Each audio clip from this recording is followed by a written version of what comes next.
ಹೊದಾವರ ತಾಲೂಕಿನ ಐತಿಹಾಸಿಕ ಪ್ರಸಿದ್ಧ ಪಡುಕುಳಿ ನೀರೊಂಡದ ಶ್ರೀ ಕ್ಷೇತ್ರ ಜಟಕೇಶ್ವರ ನಾಗದೇವರ ಪುನರ್ ಪ್ರತಿಷ್ಠಾಪನಾ ಕಾರ್ಯಕ್ರಮ ಫೆಬ್ರವರಿ 9 ಮತ್ತು 10ರಂದು ನಡೆಯಲಿದೆ.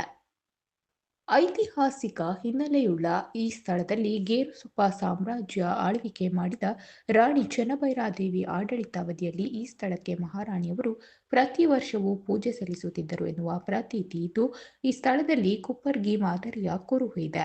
ನಂತರದ ಅವಧಿಯಲ್ಲಿ ಬ್ರಿಟಿಷರು ಗೇರುಸೊಪ್ಪ ಕೋಟೆಯಿಂದ ಬಂಗಾರ ಮತ್ತಿತರ ಬೆಲೆಬಾಳುವ ವಸ್ತುಗಳನ್ನು ಬೋಟ್ನಲ್ಲಿ ಶರಾವತಿ ನದಿ ಮೂಲಕ ಸಾಗಿಸುವಾಗ ಈ ಭಾಗದಲ್ಲಿ ಹಡಗು ಮುಂದೆ ಚಲಿಸಲು ಆಗದೆ ಸಮಸ್ಯೆ ಆಗಿತ್ತು. ಈ ದೇವಾಲಯದಲ್ಲಿ ಪೂಜೆ ಸಲ್ಲಿಸಿದ ಬಳಿಕ ಹಡಗು ಮುಂದಕ್ಕೆ ಸಾಗುವಾಗ ಕುಪ್ಪರ್ಗಿಯಲ್ಲಿ ಬೆಲೆಬಾಳುವ ವಸ್ತುಗಳು ಬಿದ್ದಿತ್ತು ಎನ್ನುವ ಪ್ರತೀತಿ ಈ ಕ್ಷೇತ್ರದ ಬಗ್ಗೆ ಇದೆ. ಅಲ್ಲಿಂದ ಇಲ್ಲಿಯವರೆಗೆ ರಾಜ್ಯದ ವಿವಿಧೆಡೆಯಿಂದ ಭಕ್ತರು ಆಗಮಿಸಿ ಮನೋಇಚ್ಛೆ ಈಡೇರುವಂತೆ ಬೇಡಿ ಹೊತ್ತು ಪೂಜೆ ಸಲ್ಲಿಸುತ್ತಾ ಬಂದಿದ್ದರು.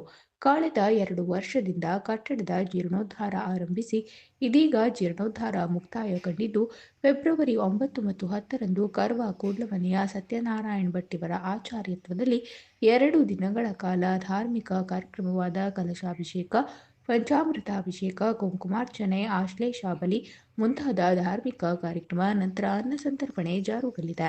ಭಕ್ತರು ಹೆಚ್ಚಿನ ಸಂಖ್ಯೆಯಲ್ಲಿ ಆಗಮಿಸುವಂತೆ ಸಂಘಟಕರಾದ ಉದಯ್ ಶೆಟ್ಟಿ ಮನವಿ ಮಾಡಿದ್ದಾರೆ.